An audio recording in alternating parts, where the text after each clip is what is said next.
crew-kicked black teen. Off plane. Laughing his aunt. Shut the airline down. Have you ever heard a story so shocking, so heartbreaking, that you couldn't help but lean in and listen to every single detail? Picture a young black teenager, excited for his first solo trip, only to be thrown off an airplane by a crew that mocked and belittled him.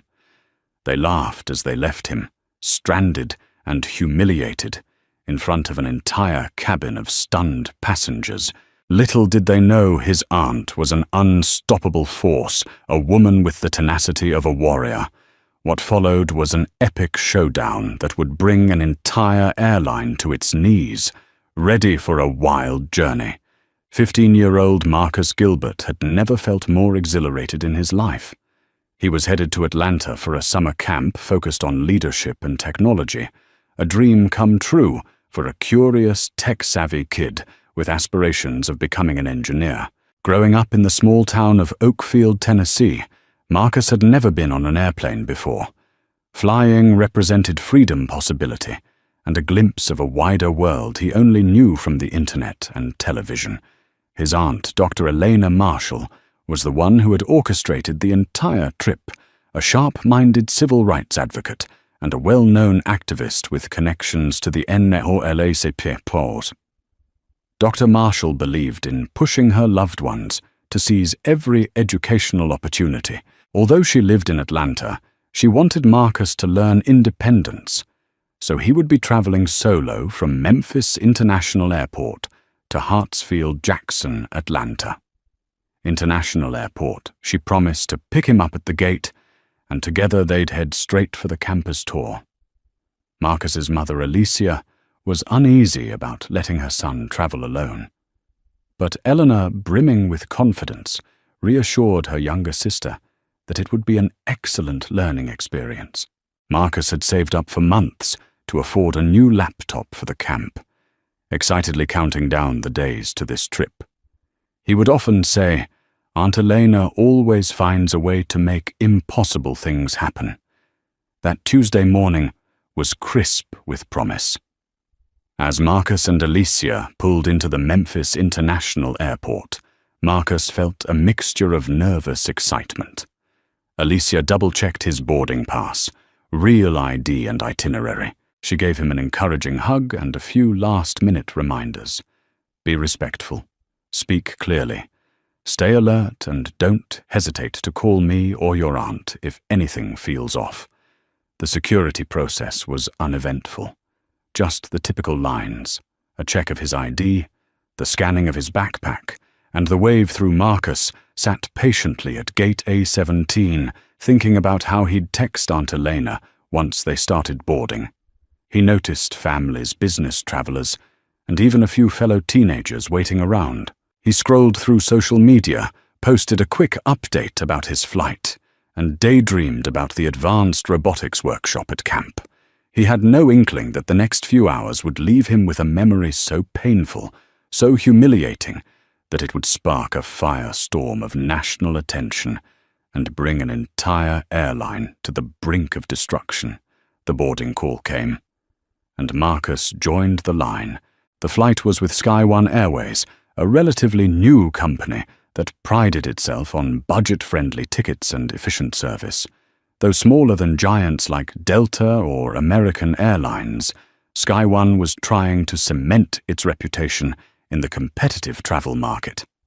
Their marketing promised courtesy, comfort, and convenience. 3 C's that had enticed cost-conscious travelers for the past few years. Marcus found his seat, 11A, next to the window. He stored his carry-on under the seat in front of him, excitedly buckling his seatbelt. Around him, other passengers settled in.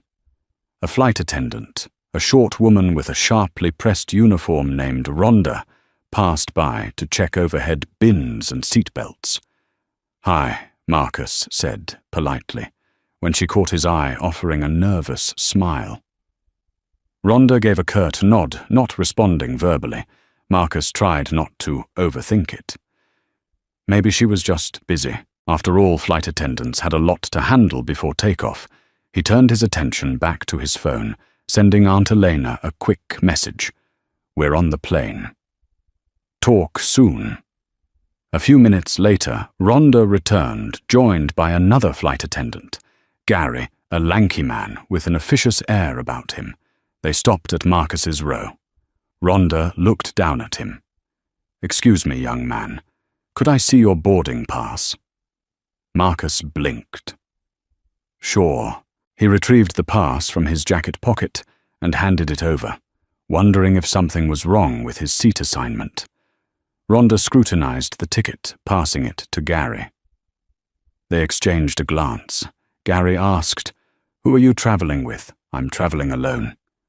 Marcus answered, feeling a prick of anxiety. "My aunt is picking me up in Atlanta." Gary handed the boarding pass back without a word and abruptly walked down the aisle. Rhonda remained. Her expression, which had been carefully neutral moments ago, seemed to shift into mild suspicion. Marcus wondered what could have sparked their interest. He felt a quiver of self-consciousness, aware that he was one of only a handful of black passengers on the flight. He brushed off the thought, reminding himself that flight attendants had lots of reasons to double-check tickets. When the safety demonstration began, Marcus tried to concentrate, but he couldn't shake a sense of unease. The flight attendants seemed to linger in his row, whispering with each other and glancing in his direction. Other passengers noticed too. An older woman sitting across the aisle from Marcus frowned, seeming perplexed. "Everything okay, dear?" she asked quietly. Marcus shrugged, forcing a smile. "I think so." The plane taxied onto the runway, and Marcus felt the usual jolt of the engines, revving the surge of adrenaline as the aircraft lifted off. For a few blissful minutes, he forgot about the strange looks and told himself everything was fine. He gazed out the window, marveling at the patchwork of farmland and city sprawl below. Then, just as they reached cruising altitude, Gary returned to Marcus's row. He leaned over with an air of menace that made Marcus's heart pound. "We need to speak with you in the galley," he said, nodding toward the front of the aircraft. Marcus's chest tightened. He unbuckled his seatbelt, grabbing his phone and leaving his backpack. Passengers looked on curiously as he walked down the aisle. Inside the cramped galley near the cockpit door, the tension became almost suffocating. Rhonda stood there, arms folded. Gary positioned himself beside her, blocking Marcus from returning to his seat. "We have reason to believe you're in the wrong seat," Rhonda said coldly. Marcus swallowed. "But my seat number is 11A. That's what my boarding pass says. Did I do something wrong? You're traveling alone. And you appeared to be loitering near the flight deck before departure," Gary said, so his voice trailed off uncertainly. Marcus felt his face flush. "I never loitered near the flight deck.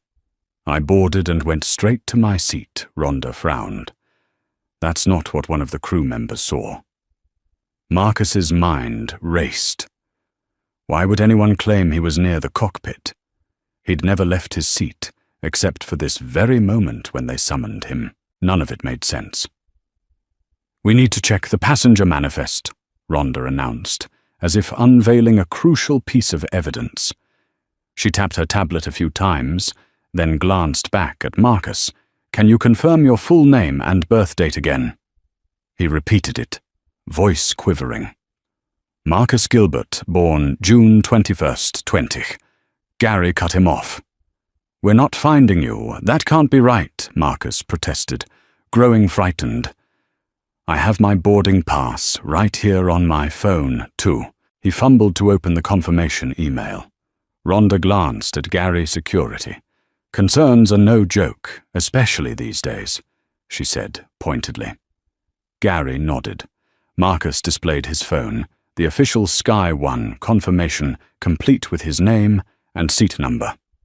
He scrolled to show his flight details.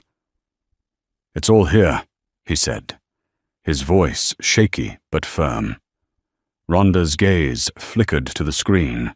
For a moment, Marcus saw hesitation in her eyes, as though she realized there was indeed a ticket that matched Marcus's details.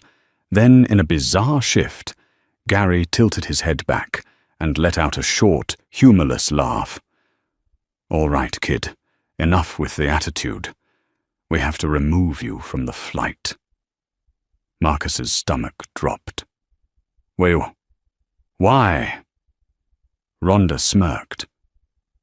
"TSA guidelines. If we have any doubt about a passenger's legitimacy, or if they pose a security risk, we have the authority to remove them." "This is ridiculous." The words flew out of Marcus's mouth before he could stop them. He felt his heart hammering, tears of indignation burning his eyes. "I haven't done anything wrong." Gary's eyes narrowed. "Attitude. That's enough." In the cramped galley, Marcus could feel the aircraft rumbling and the hush of stunned passengers behind the drawn curtain. Rhonda pressed a phone to her ear, speaking in hushed tones. Moments later, she turned to Marcus, face composed. "We've spoken with the captain and the ground crew. We're diverting to Chattanooga Metropolitan Airport. You'll be taken off there." Marcus stared open-mouthed.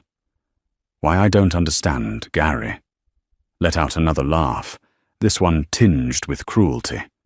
"You can explain it to security when we land. Let's go. Please." Marcus said, his voice trembling. "I'm just a kid going to a summer camp. You can call my mum or my aunt, Rhonda." Shrugged. "We'll handle that once we're on the ground." The next 30 minutes were a blur of shock and dread. Marcus, forced to stand in the galley, listened to the flight attendant's radio. The captain passengers in the cabin remained oblivious to the details, but rumors circulated in hushed whispers. Someone had seen a commotion.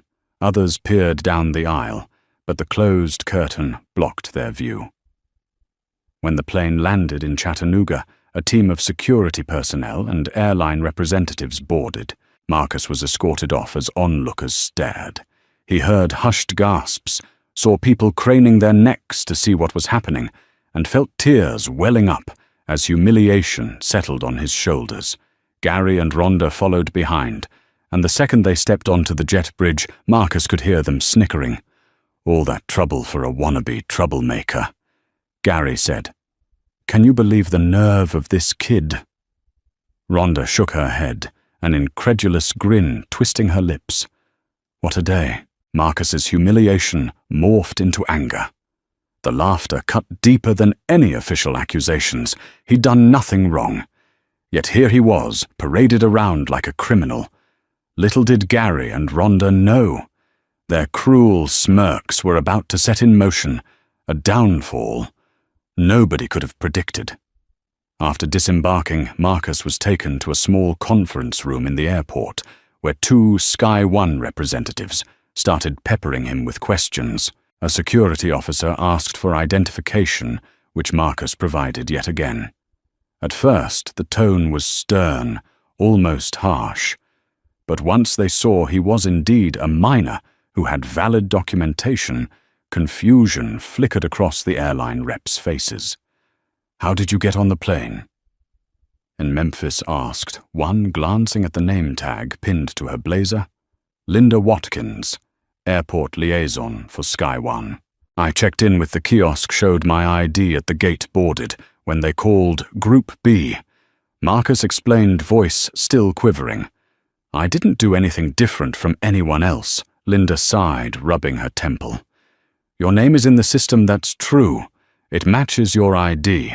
So I'm not sure why the flight attendants singled you out." She exchanged a glance with the security officer, who looked equally perplexed. "I don't either," Marcus muttered, feeling tears threaten again, but he blinked them back, trying to keep his composure.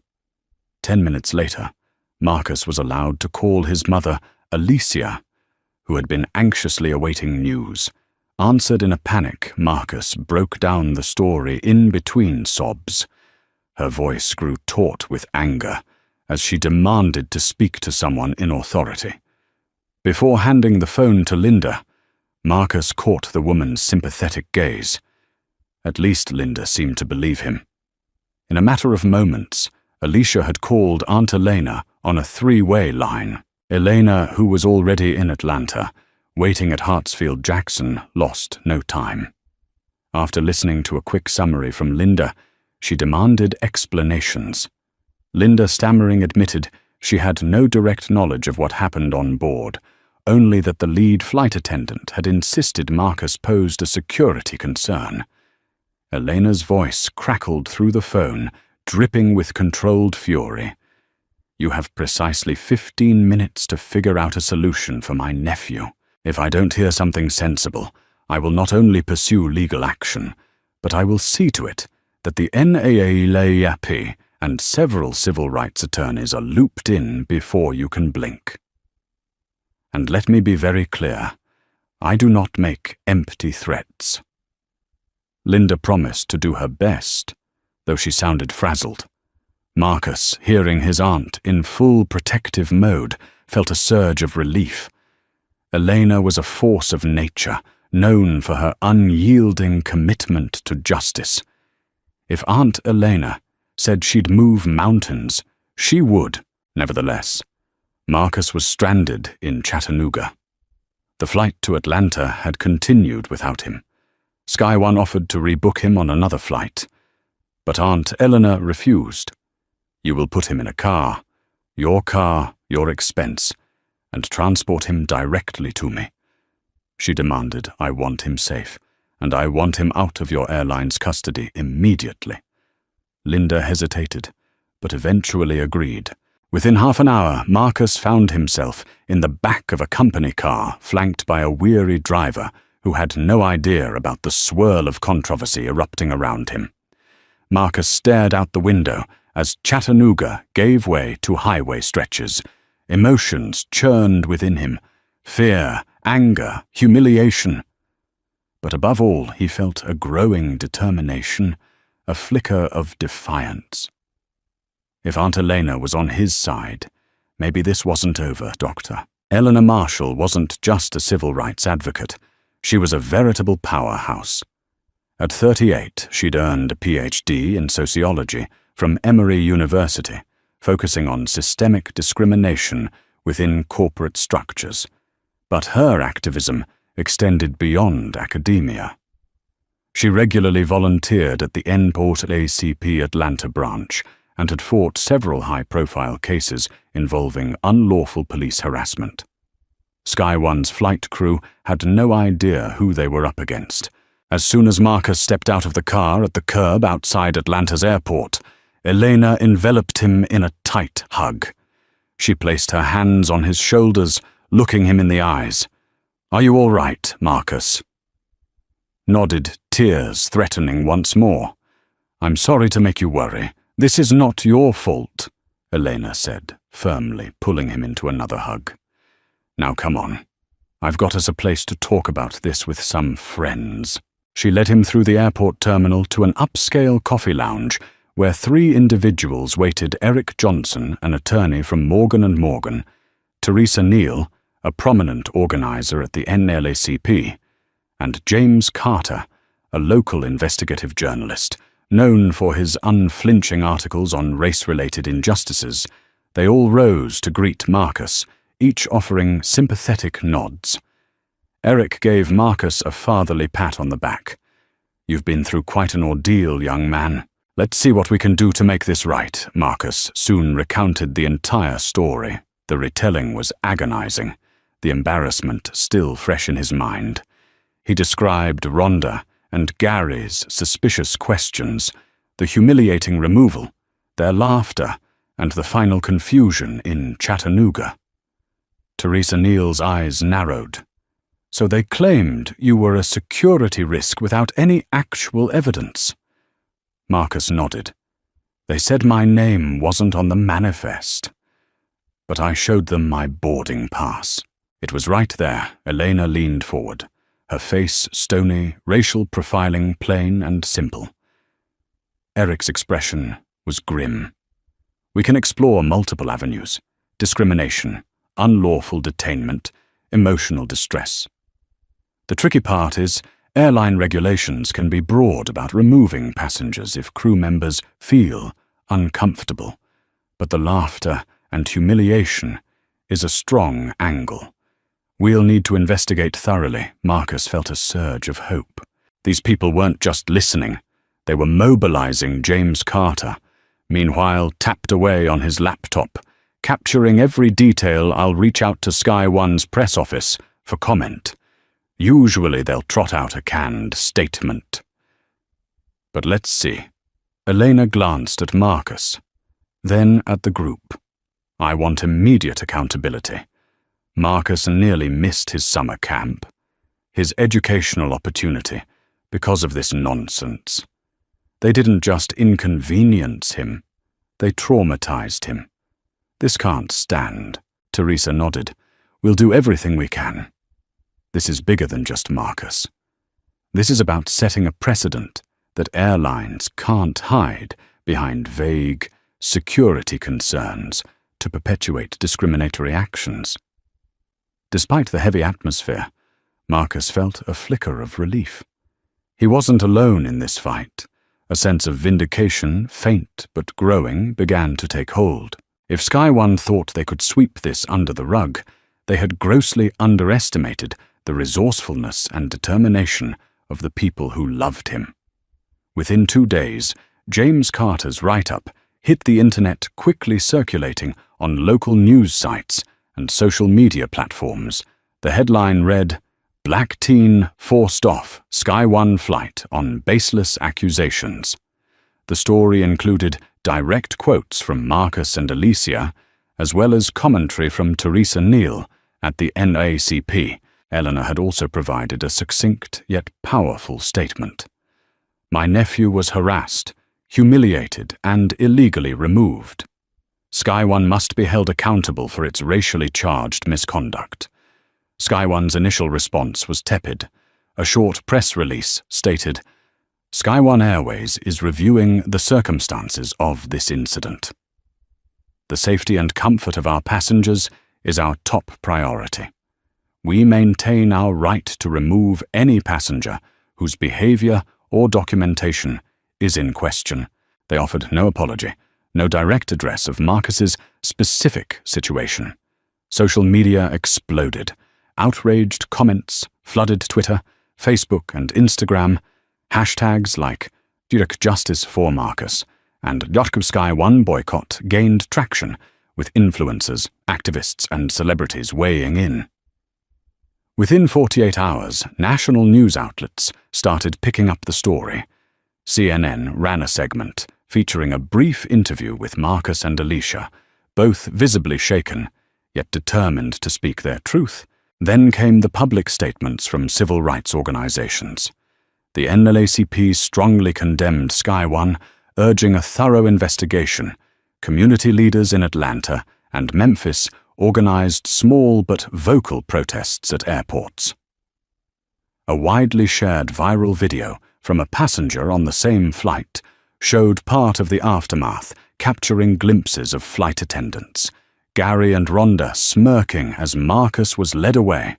In the days that followed, corporate sponsors began distancing themselves from Sky One. Rumors swirled that the airline's board of directors was in crisis mode. Still, the top brass at Sky One seemed reluctant to offer more than perfunctory apologies. The leak of an internal memo which referred to Marcus as the passenger with questionable credentials ignited further outrage. The memo also allegedly warned staff not to engage with any media requests. For many, this sealed the perception that Sky One was doubling down on denial rather than taking responsibility. Elena saw the chaos unfolding with both anger and satisfaction. She hated that Marcus had suffered, but if it shined a spotlight on a larger systemic issue, then perhaps good could come out of the tragedy. Behind the scenes, Eric Johnson was assembling a formidable legal team. Teresa Neal was rallying civil rights groups to demand policy reforms, and James Carter continued his dogged reporting, uncovering more damning information about Sky One's track record of passenger complaints. Amid the swirl of public discourse, Marcus tried to resume a semblance of normalcy. He attended his summer camp. Though he arrived a day late, still reeling from the experience, his classmates showed support. Some even wearing T-shirts that read, "Not a security risk, just a kid in solidarity." The sense of belonging at the camp soothed Marcus's wounded spirit. But whenever he closed his eyes, he could still see Gary's mocking grin and hear that dismissive laughter. As the legal team dug deeper into Sky One's history, they uncovered a pattern. Several past passengers, most of them from minority backgrounds, had lodged formal complaints claiming the airline selectively harassed them under the guise of security concerns. The complaints referenced flight attendants who would single them out for additional scrutiny, baggage checks, or seat reassignments. None of these complaints had gained significant traction individually, but altogether they painted a disturbing picture. Eric Johnson and a paralegal from Morgan & Morgan rummaged through public records, old court dockets and social media posts to compile a dossier.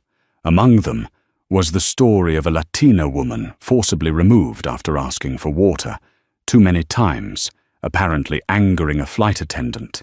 Another involved an Asian couple who were separated mid-flight because the airline claimed they'd purchased the wrong seats. Both incidents had quietly settled out of court, with gag orders preventing the plaintiffs from speaking publicly. "This is more than a one-off," Eric mused in a meeting with Elena and Teresa. Sky One has systematically used vaguely defined security concerns to justify removing or harassing passengers of color. "It's a pattern." Teresa folded her arms. "We can use this to argue racial discrimination under Title VI of the Civil Rights Act of 1964. If Sky One is receiving federal funding or has federal contracts that opens them up to significant liability," Elena nodded. "So we build a case that Marcus's incident is symptomatic of institutional bias. We can sue for damages, but more importantly, for an injunction to force them to change their policies." "Yes," Eric agreed. "Though we'll need solid evidence that Sky One is indeed engaged in discriminatory practices, these older cases with gag orders might be tricky to leverage, but we can at least show they exist. Public pressure might also encourage more former passengers to come forward. In the meantime, Aunt Elena quietly reached out to potential whistleblowers within the airline's ranks. Through a friend of a friend, she made contact with a current Sky One employee, a flight attendant who wished to remain anonymous. Over a clandestine phone call, that flight attendant revealed an internal training manual that allegedly encouraged staff to pay special attention to passengers who fit certain profiles. Though the manual's language was vague, the employee claimed the hidden subtext targeted specific racial demographics. This was the bombshell Elena needed. If they could obtain a copy of that manual, or even sworn testimony about its content, Sky One's leadership would be in hot water. The challenge was getting the source to go public without losing her job or facing legal retaliation. Sky One's corporate counsel reached out to Eric Johnson, hoping to negotiate their initial offer, a modest settlement for Marcus, enough to cover psychological counseling and any missed educational opportunities. No admission of fault or official apology. Eric politely declined, stating that they were prepared to escalate the case in court. Soon after, Elena and Marcus received a cease and desist letter from Sky One's legal team, accusing them of defamation and irreparable harm to the airline's reputation.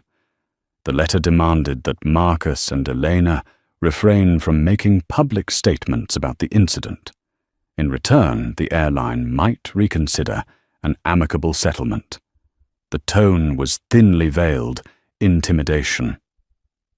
Elena scoffed at the letter. She forwarded it to Eric and James Carter. James published excerpts alongside a scathing editorial. Social media erupted anew, lambasting Sky One for attempting to gag the victim of discrimination rather than addressing the core issue. At this point, even major sponsors like credit card companies and travel affiliates began distancing themselves from the airline media coverage, intensified with talk shows, podcasts, and online news outlets dissecting every angle of the scandal. Public sentiment overwhelmingly sided with Marcus, who had emerged as a soft-spoken, polite teen in every interview. The airline's attempts to bully him only deepened the wave of sympathy. Sky One's CEO, John Beckford, tried to stem the tide by issuing a video statement. In a short clip, he said, "We at Sky One are committed to inclusivity. We regret any distress caused to Mr. Gilbert. We are launching a thorough internal review." Observers noted the apology was half-hearted and deflected blame onto individuals who may have overstepped rather than acknowledging systemic issues. The public wasn't buying it. In a stroke of luck or perhaps destiny, the anonymous flight attendant came forward. After weeks of quiet communication with Eleanor, the whistleblower, April Jacobs agreed to meet with Eric Johnson in person at a private location. She came armed with pages from a restricted access Sky One training guide, photocopies, highlighted sections, marginal notes from her supervisor. April's hands trembled as she handed the documents over. "I can't stand by any longer." April whispered, "Every day I see the way certain co-workers target passengers of color, especially young black men traveling alone. It makes me sick, but I was afraid I'd be fired if I spoke out."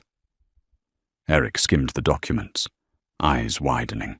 Though carefully worded, the manual singled out profiles for potential security concerns that included descriptors overlapping with stereotypes of black and Hispanic individuals.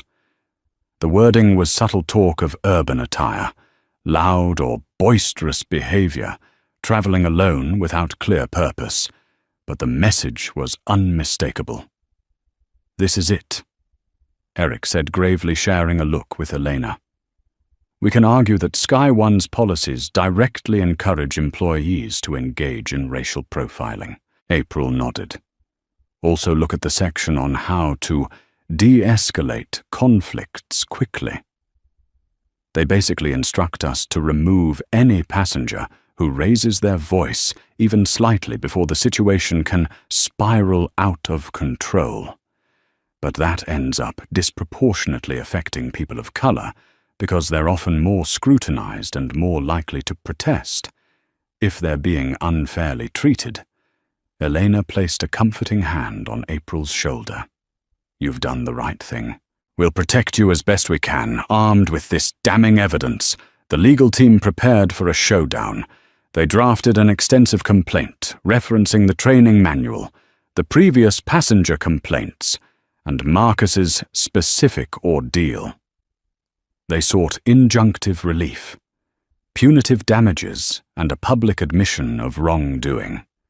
They filed it in federal court under the Civil Rights Act, which would grant them a broader platform to expose the airline's practices. As the lawsuit documents became public, the revelation of Sky One's internal manual made headlines everywhere.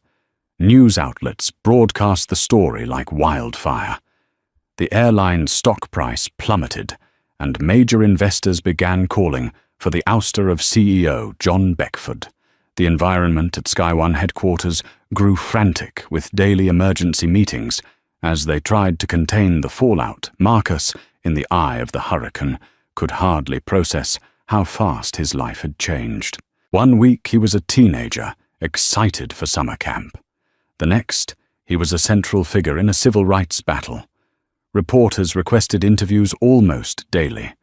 Supporters flooded his social media with encouraging messages, and many parents expressed horror at imagining their own children in his shoes.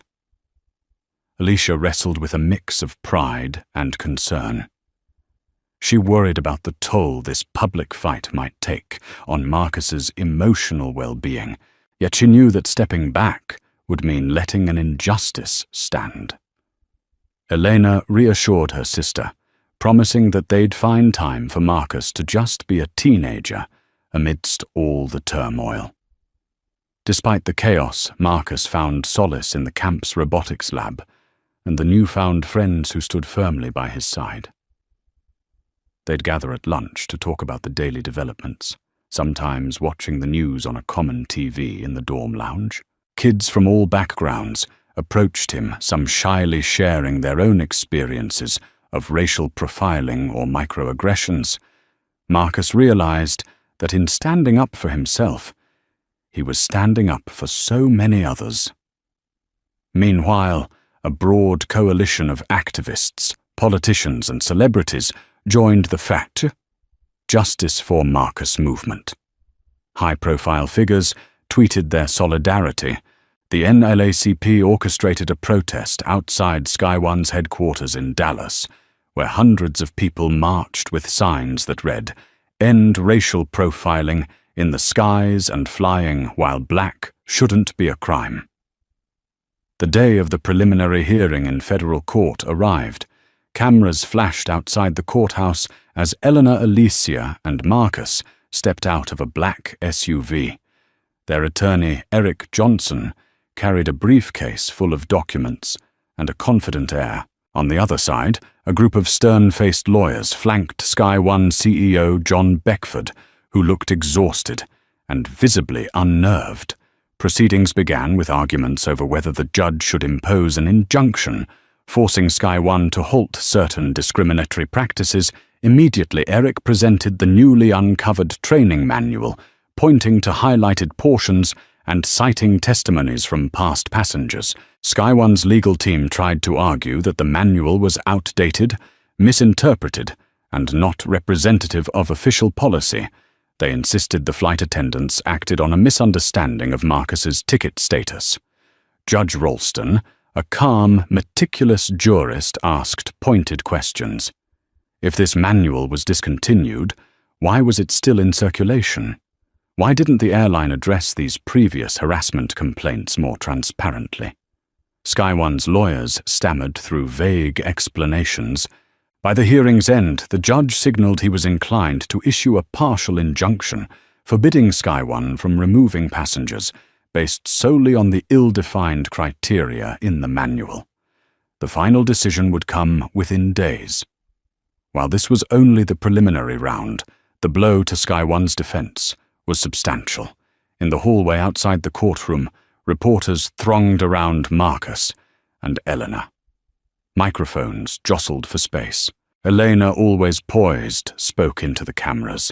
This is about more than Marcus.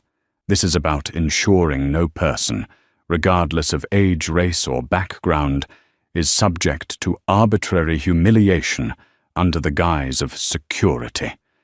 Sky One can no longer hide behind these biased policies. In the weeks following the bombshell revelations about Sky One's hidden policies and racially charged practices, the airline's foundations began to buckle under the weight of public outrage. Social media condemnation had grown into a deafening roar with boycotts and protests springing up in major cities. Prominent influencers and community organizers urged travelers to switch carriers, and many heeded the call. Once bustling Sky One check-in counters at airports across the nation were reduced to ghost towns. As bookings plummeted, so did the airline's financial stability. Investors grew jittery watching the company's stock price fall in near free fall. Even longtime partners, credit card companies and hotel chains started cutting ties, fearing they'd be tainted by association. Within a month, Sky One's market value had dropped precipitously, wiping out millions in shareholder investments. Senior executives scrambled to contain the damage, holding late-night crisis summits in lavish boardrooms, where hushed voices echoed with desperation. John Beckford, the embattled CEO, appeared on multiple news segments, attempting to reassure the public. Each interview, however, was met with skepticism. His repeated claim that the airline was the victim of a few rogue employees fell flat, especially after internal memos and the discriminatory training manual became public. where once he'd held a commanding presence, his tall, distinguished figure a symbol of corporate confidence. Beckford now looked haggard. Grey circles under his eyes, betraying the strain industry observers speculated he was days away from being forced out by the board.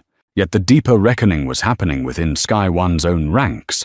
Flight attendants and ground staff found themselves questioned by furious passengers, many of whom demanded answers or vented frustrations at anyone wearing a Sky One uniform. Some employees feared layoffs or pay cuts as the airline's revenue dwindled.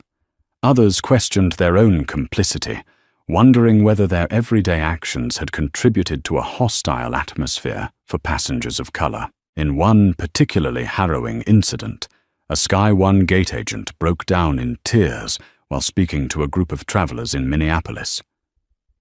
The agent tearfully apologized on behalf of the company, admitting she felt powerless and ashamed for not speaking up sooner about the discriminatory undertones in the airline's policies. A passenger recorded the emotional moment on a cell phone, and the footage quickly went viral, underscoring the deep divisions within the company. Meanwhile, the leadership vacuum in the executive suite grew more apparent.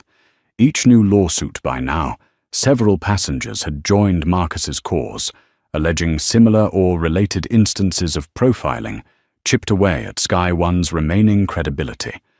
The legal department was inundated with requests for emergency meetings, settlement negotiations, and frantic phone calls from anxious board members. Morale fell further when employees noticed that high-level executives were quietly polishing their resumes and jumping ship seeking new opportunities before the airline's fate was sealed. Public relations crises came in waves. First, there were chaotic scenes of passengers trying to rebook cancelled flights because of staff shortages. Then rumors leaked that the airline was taking out high-interest loans just to make payroll. Local news stations captured footage of harried Sky One supervisors addressing lines of angry customers who, upon discovering cancellations, demanded refunds on the spot. Each televised meltdown was another blow to the company's name, making it obvious that the meltdown was more than a minor setback. It was a total collapse. Desperate to salvage Sky One's reputation, a faction within the board tried floating a rebranding strategy. They proposed a name change, a brand new color scheme, and an advertising campaign proclaiming the company's commitment to equitable travel. But these efforts were too little, too late. Social media users mocked the rebranding as a cynical attempt to cover up systematic wrongdoing rather than a genuine transformation. Shareholders threatened legal action against the executive team, alleging gross mismanagement. Behind closed doors, the board held an emergency vote. Half of them demanded Beckford's immediate removal, while others feared such a move could spark further instability. The debate grew heated, with longtime allies turning on each other. Ultimately, the board was forced to concede that firing the CEO wouldn't fix the structural rot that had taken hold of the company. They needed a full overhaul, possibly even a Chapter 11 bankruptcy filing. The consensus was bleak. Sky One's liability was mounting, and public trust was beyond repair. Then came the tipping point. On a bright Monday morning, the airline's official website abruptly displayed a stark message. Sky One Airways is suspending all operations until further notice. We apologize for any inconvenience. Soon after, a bombshell press release confirmed that all flights were cancelled. Effective immediately, stranded passengers at airports from Seattle to Miami found themselves scrambling for alternative arrangements. Hundreds of news outlets reported the shutdown within minutes, labeling it one of the swiftest corporate downfalls in modern aviation history. Internally, confusion and disarray reigned. Employees learned about the suspension of operations through media outlets before management could send out memos. Many called each other in disbelief, uncertain if they still had jobs. Some made last-ditch attempts to help passengers find flights on other airlines, a final act of goodwill amid the chaos. But the damage was irreversible. Industry analysts concluded that SkyOne's liabilities far exceeded its assets, making a buyout or full liquidation the only pathways left. As the dust settled, it was clear that SkyOne had lost any chance of redemption. Multiple lawsuits, including Marcus's landmark case, pressed forward in court. The brand was irreparably tarnished, a cautionary tale of what happens when institutional bias festers behind a veneer of corporate promises.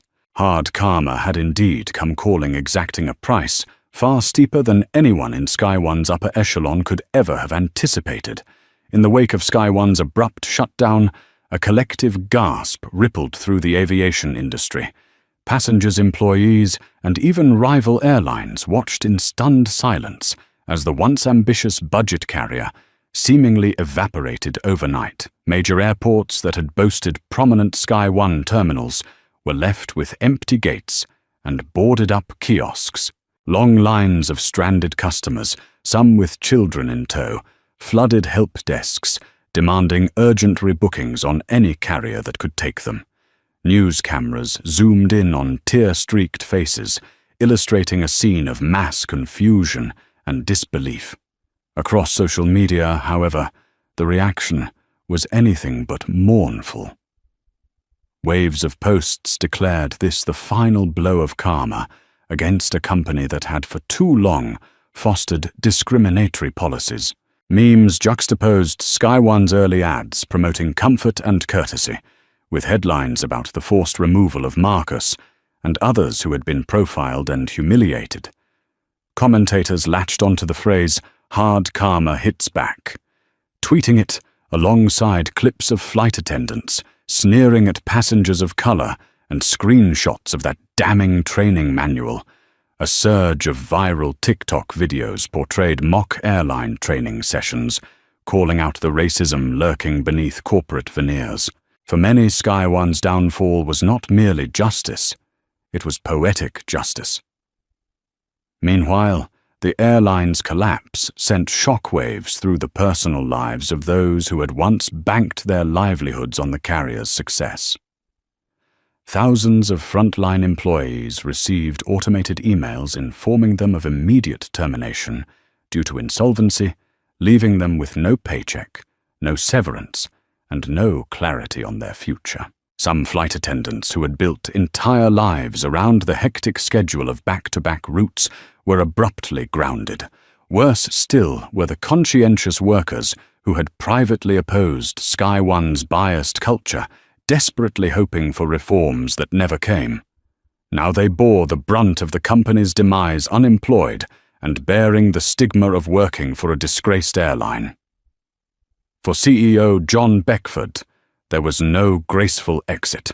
Already under fire for his botched media appearances, he found himself a pariah in the business community. Former allies distanced themselves, citing his gross mismanagement and failure to address systemic issues. Whispers circulated that Beckford's name was on an industry-wide blacklist. No boardroom wanted to be associated with the executive whose inaction had toppled a multi-million-dollar enterprise.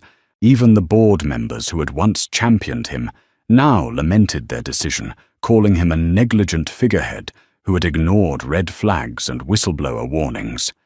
It was a ruthless reversal of fortune for a man who had once swaggered with corporate bravado.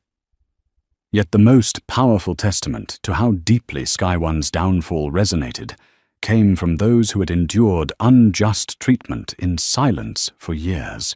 Encouraged by Marcus's public stand, dozens of people who'd previously accepted small settlements or gag orders stepped forward to share their stories of discrimination. A father recounted how he and his teenage son were forced to deplane after the son requested a seat switch too aggressively. A middle-aged black woman tearfully recalled being labeled belligerent for insisting she had the correct boarding pass. Their voices, once relegated to the margins, found new volume in the national spotlight, amplifying the conversation around institutional bias. In tandem with these testimonies, civil rights organizations declared Sky One's collapse a watershed moment. The NNL-ACP released a powerful statement, emphasizing that while the airline's failure might seem catastrophic, it was also an overdue reckoning. Real change rarely comes without real consequences. The statement read, "The story of Sky One reminds us that corporate malfeasance, especially when rooted in bias, cannot and will not stand in the court of public opinion." Other advocacy groups echoed these sentiments, launching campaigns to demand transparency from all airlines regarding their security and passenger removal protocols. Amid the swirl of praise and condemnation, Marcus grappled with a whirlwind of emotions.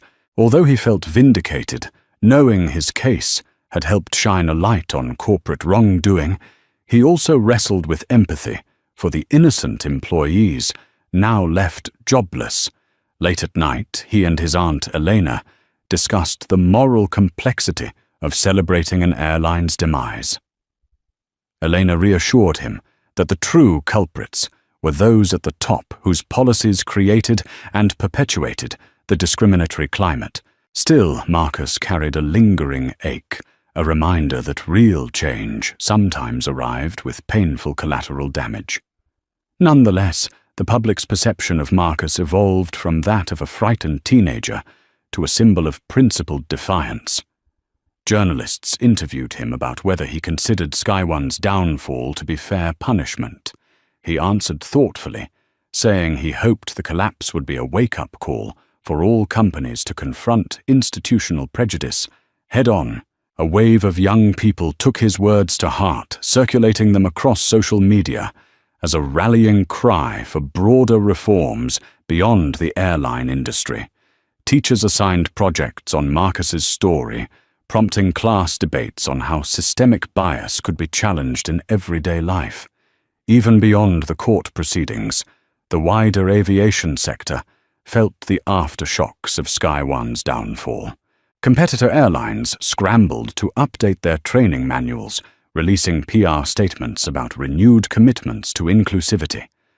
Some instituted mandatory diversity workshops, hoping to avoid a fate similar to Sky One's.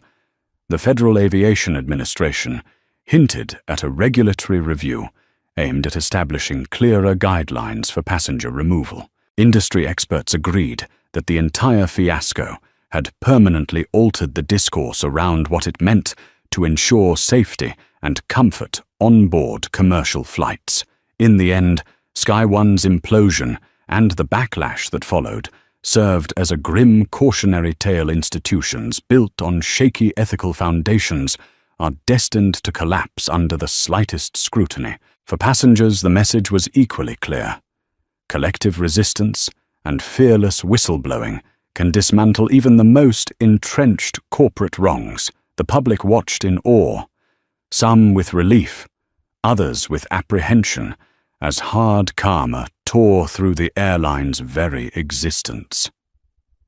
What started as an isolated act of injustice, kicking a black teenager off a plane, had mushroomed into a cultural reckoning, one that proved the wheels of karma can turn swiftly and with devastating force. In the aftermath, Marcus's life resumed, albeit forever changed. He finished his summer camp and did exceptionally well in the robotics competition, earning second place with his team's innovative drone design. The experience left him more determined to pursue a career in engineering, fueled by a new understanding of social justice. Elena returned to her advocacy work, more motivated than ever. She used the Sky One case as a platform to discuss corporate discrimination, speaking at conferences and universities around the country. Her vow was to ensure that no young black traveler or person of color would have to endure what Marcus had. Alicia felt immense relief, seeing her son come out of the ordeal stronger and more introspective. She supported him in telling his story, encouraging him to mentor younger kids about self-advocacy.